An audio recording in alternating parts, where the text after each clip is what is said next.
Hey, Composing Gloves here, and today I'm going to be talking about recording in FL Studio via the mixer. Now, I already have a tutorial showing basically the two main recording methods in the previous video, so this one's going to be a little more in depth, a little more theory. If you are here to just learn how to really quick record something, go to the other video, the one before this one. So we're going to talk about the philosophy, some stuff that, especially if you're new, you may not be aware of. So I'm going to go into another FL to avoid any sort of problems they may have. I'm going to even go to a new one just so I have the same place as you. So there it is. This is what you are faced with. Now, you might be asking yourself, why would I want to record in Edison? And well, when do I want to record in Edison, the plugin? And when do I want to record into the mixer? Well, the mixer, okay, my big buff against Edison, and even FL Studio recommends it, is Edison cannot record. Edison just uses way more memory when it's recording. In the long run, that's basically all you need to know. It uses way more memory, and the reason why I don't like doing it like that is if you're recording to sync with picture like I am for my tutorials, or maybe you're doing really long tracking sessions, you are going to encounter probably some sync errors somewhere along the way. Guaranteed sync errors with picture. I'm not sure about the multi-track side of things. Maybe it'll stay in track because the same lag will be applied to each one. But because it uses like 5 times more memory than this method does, because it offers you a lot of different options that the mixer does not immediately offer you. The mixer is concerned with just recording the audio. Edison's concerned with recording audio in a way that's really easily editable the very, very next second. Like boom, there it is. Do whatever you want to it. Now, I think the mixer is like just as capable. Edison also offers some workflow options that I prefer. So if you're going to be recording really long pieces of audio, you're going to want to use the mixer, because once you set up your sync with your picture, you're done. If you do that with Edison, you got to go in like every 3.5 minutes and like slide stuff over to sync it up better, which is where I got the habit of using the visualizer. And originally I didn't have a picture, so I figured this would be pretty cool. And now I just keep it because it's come in handy a number of times, and it's kind of cool, this little oscilloscope. So let's talk about the first thing. So you want to record audio. So of course we talked about our USB audio interface, the inputs, the mic, all that stuff is not black magic anymore. And we go over here to our audio settings because we need to configure it to talk to FL Studio. We put in device and you put in your audio interface. For me, it's the Focusrite USB 2.0 audio driver, and I'm recording at 44.1.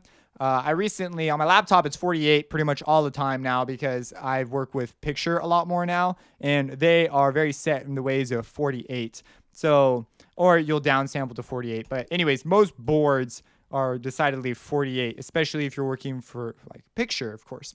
So we have all that set up. Now, if you come over here, each mixer track has its own input selection. That's what this menu right here is. So you put here and you see we have our stereo inputs first, followed by our mono inputs. Now, FL sort of has this weird deal about stereo. It puts out two discrete channels out both sides anyways. You know, that's a FL thing.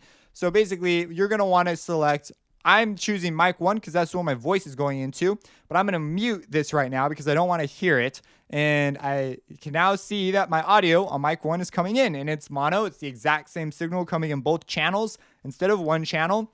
I don't know why they do not offer that, but it's whatever. So now that we have it in here, we need to observe a couple things. So for multi-track recording, FL is actually quite capable. I know I've hated on it before. I like Pro Tools. I certainly prefer Pro Tools, but there is some workflow things that people, I don't know if they don't realize this or whatever, but most of the forums I read, they don't talk about this. And I discovered it one day and I was like, holy crap, why haven't I noticed this before? But basically now it's coming in here, and there are 2 record stages that must be enabled for you to get audio to record, basically. The first one is the mixer track itself. Now, the mixer track itself right here, we've got our track and our audio is coming in. The first thing it hits is a mute, though. It's very linear. There's no black magic. It doesn't hit some other stage first. Audio comes in. Audio goes through your inserts. I believe it hits the mute stage first. This, if you're gonna mute it anyways, you won't hear your inserts. You won't hear any audio. So basically, you can unmute it or you can mute it. If it gets muted here, it'll never reach your record stage, which is way down here, which is a bummer. So what you need to do is you need to send this audio to another track. So we want to unmute it and mute a different channel. So we're gonna mute our master and unmute that. So now it's reaching our master. What this means is the signal now comes down our channel past our mute stage, so it's not muted, so it reaches the record stage here at the bottom. That's what you need to know. So it reaches the record stage, and then it comes out into our master, which is muted. So I do not hear the audio. If you want to hear the audio, then this isn't a big deal. But for me, I don't want to hear the audio. I just want to record the audio. Especially sometimes it comes in handy if you're recording maybe an acoustics performance in the same room and you want to record them. You got to have this sort of configuration set up. So you can just mute your master, leave everything else unmuted, and now it will record. Now to demonstrate the issue, there's one other record stage we have to talk about before I can demonstrate that. So this is your master record stage. If you have your typing keyboard off, you can enable it by hitting R. If you want to, so your typing keyboard is Control T. That's for like your MIDI controller for your keyboard. I have a separate MIDI controller, so I do not use the typing keyboard. On my laptop, I use it a lot more because I oftentimes do not have one. So if I hit R, it will record enable. Now this record enable has some cool options. It's got automation, notes, audio, clips, record, starts, playback, disarm, on, stop. The only ones we're going to worry about, the one that like a good 99% of the time are the ones that matter, except for this one, disarm, on, stop, which I prefer to go into here to touch as auto unarm. This disarm on stop is relative, I believe, to this button, but I never bother with that one. I just hit R when I want it. So basically, we have automation and notes. Now, the problem here is you guys who don't know very much about MIDI could accidentally record a note event that you didn't mean to. So it says automation, but it records them as MIDI events that happen because the automation is separated from what is usually considered automation in one DAW in FL Studios is events. And the way they've done with automation is flipping awesome. Like the workflow side of things is great, but I'm not going to go into that right now. So basically, if you move a knob or something on accident on one of your MIDI channels, or maybe you accidentally tap a note or something, you're going to have automation. You're going to have a MIDI event recorded, a CC or whatever it is. Or you're going to have a note recorded, which is right here. And you probably don't want those things. Now, if it's never really an issue for me unless I accidentally like tap something. So usually I leave them on all the time. But you may consider disabling these, unenabling, whatever the term is, turning them off, because of maybe you have a clumsy musician in the studio or whatever. So you can turn those off and avoid that if you have a lot like of MIDI or whatever. Or maybe you accidentally move a volume control on your MIDI, your Huey interface for something you have wired up. So anyways, that's basically what it does. It records automation, which are recorded as events, not actual automation, and notes, which are your MIDI controller notes. Last one is audio. If you don't have audio enabled, you are gonna not have audio recorded. So you want to have that enabled. This is a really, really handy button as a separate stage because it allows you to do multi-track recording conveniently. So let's talk about this right now. So now we need to clarify something. If I hit my kick, so in Pro Tools and other DAWs, this is a very common thing, you have to have things record enabled to hear audio come through them. But in FL, things are modular. So no one source of audio is linked to a channel like it is in other DAWs, which is really, really unique. And it gives you some powerful tools. So basically what this means is you will always hear, if I were to like hit this kick, I'm going to stop talking and watch. In other DAWs, this would be like just for your voice. But in FL, if I stop talking, you see the audio for the kick. It comes through there. And now I can use, so you can record audio. So basically what it means is it's always input monitoring whatever your source is and whatever your audio is. It doesn't have to pick between one or the other, which in other DAWs you got to do. And so like in Pro Tools, you have auto input monitor. You get Option K to do input monitor only, and then it will only record. You'll only hear the audio even when you're playing back from the source. But if you do it in FL, so anyways, that might play a role in what mixer track you use to do things. Generally, you want your mixer track to be only for that audio. So I typically reserve my dock channels, at least one, for an input source in case later on in my project I want to add a voice or something. So, okay, so we've talked about that. If that was like gone over your head, that's whatever. but don't worry about it too much. But it is a really cool advantage that FL, as far as I'm aware of, is one of the only DAW that I know of that has that advantage. So now, because it's the only one that's got this modular sort of input mixer configuration thing going on. So now that we've got that figured out, so we're going to record some audio now. I know we've been talking a lot, but this is like, I told you I was going to go in depth. So if I record enable this and record enable this, the question to you is, will I hear audio? The answer is no. If I record audio, if first off, okay, so record enabled here. If I hit play, and there is no audio there. Why? Because FL has not been told to record anything. So I got to enable it. So I enable it. I'm like, okay, now I'm going to record audio. So I record, and well, is it recording? Oh, well, look at that. It went past there, but it's silent. Why is it silent? It is silent because the input stage here was muted. So we're going to go ahead and unmute it. Now we are in a place where it will hit our record stage, and FL has been told to record. If I hit play, it will now record some audio. And there's my audio. If I normalize it, there it is. You can do the whole gain staging thing on your own. So that is like the basics of it. I know that's a lot of information, but there are pieces of information you need to know. There's actually a lot more of those. So let's continue. So once we have this like figured out, okay, so we're recording into here. How do I, a lot of questions I get asked, and the input monitoring thing is going to come into play as we get into multi-track and hearing what you recorded as it's playing back. So if we come in here, there's an option on disk recording called auto unarm. And you also have latency compensation and all these other things. You want to make sure, well, let's talk about auto unarm first. So if I click auto unarm on, and let's say I turn it on here too, disarm on stop. When I hit play, I am recording audio, and then I stop, bang, it disarms the recording. This is like 99% of the time not what you want.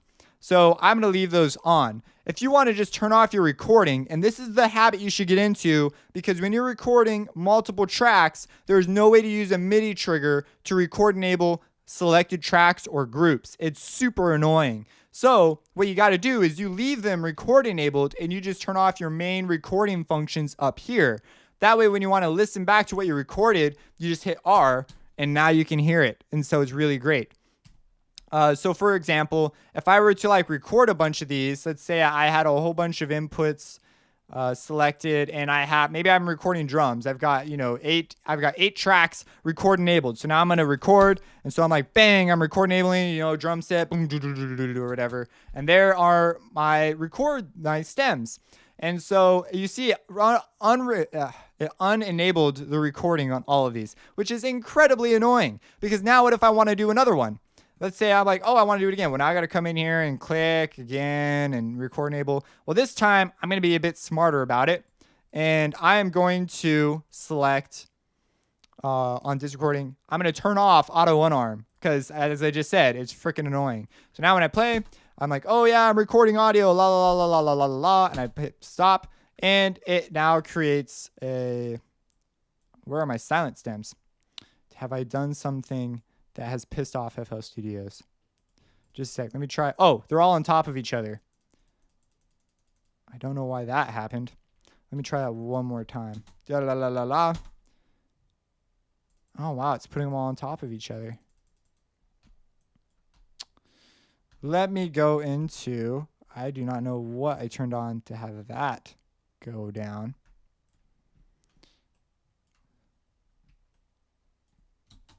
I am recording audio. I do not want my audio to be on top of each other like that. I guess you have to record for some set length of time. That's so weird. I've never had that issue before. But you see, there it is. And now if I want to hear it play back, so now it's like, oh, okay, look it, they're still enabled. So if I hit play again, check this out. I'm going to have an issue because this is still on, right? So if I want to hear what I'm playing back without recording over it, I'll just hit R to turn it off. Now, as you can see, I could have my audio, coming into my master, and I can hear it playing back. And then I want to record again, right? So I come over here, I start a new selection, and I hit R, and now I'm recording again, and I'm recording an entirely new take. because I have my thing on, and there you go. Bang, you are in business. You are now recording audio. And that it's literally that simple. So that's how I would go about multi-track recording with your inputs like so. So you just record enable them once. So I have in the past complained that you cannot use MIDI triggers, but then I totally thought about it and I was like, that's what this button is for. And so, yeah, anyways, that was just me being a noob with stuff like that. Because I don't typically record it. I don't record here. I record in Pro Tools like all the time so far. But now I see this as a very valuable way to use multiple tracks. So some people will break out Edison and do this crazy thing with Edison. I think that is such a huge waste of time. Like, this is way better, a million times better for multi-track recording, like a group or whatever. So anyways, that's how you would go about doing that. There are a couple more options in here you should be aware of. So that's auto unarmed. We have auto create audio clip, which is what it's doing. It's creating audio clip. So if you don't want that, it will not. If you right click, you can name your files before they get created. Another option for this is if you go into options, audio settings, and you go to project.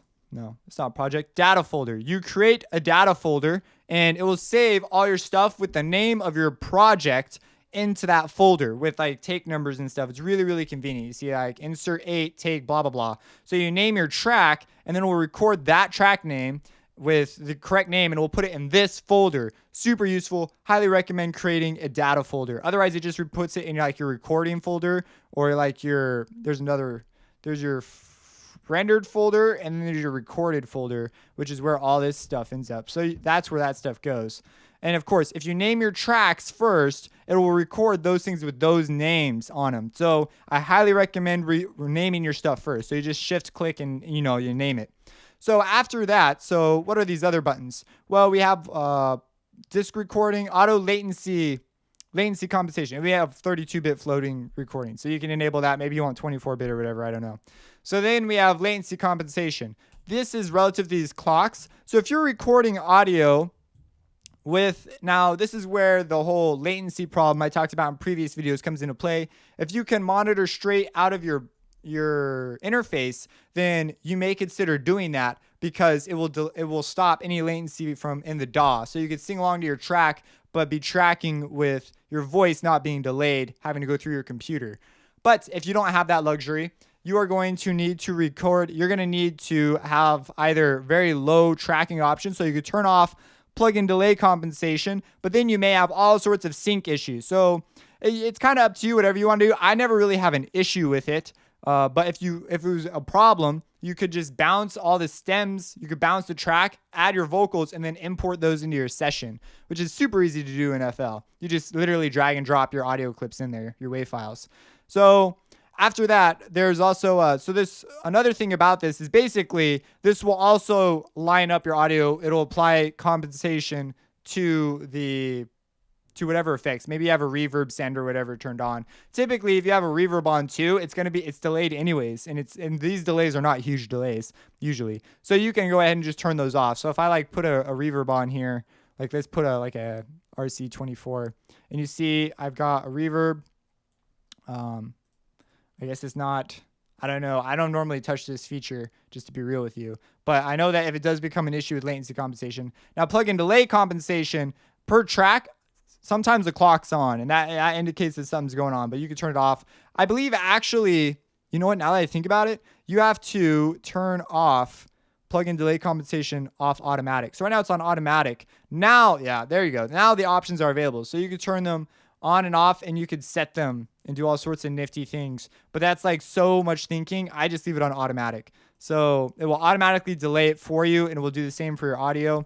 But you can turn that off if you want your audio to, not be delayed. So it goes straight back to your singer if you want latency to not be an issue. But now your audio is going to be off by such and such a time constraint. So you just want to be aware of things like that. That's pretty much it.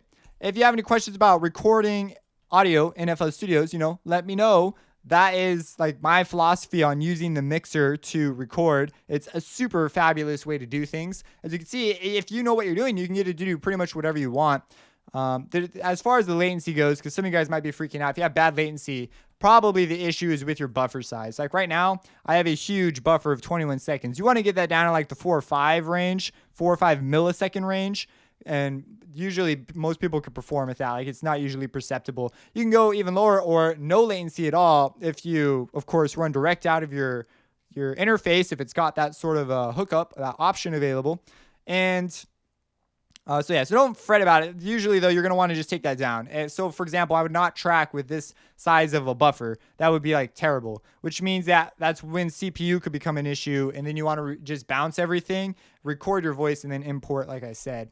And that's that. If you have any questions, let me know. I know this is a lot of information, but hopefully you're ready for it. Subscribe and have a blessed day.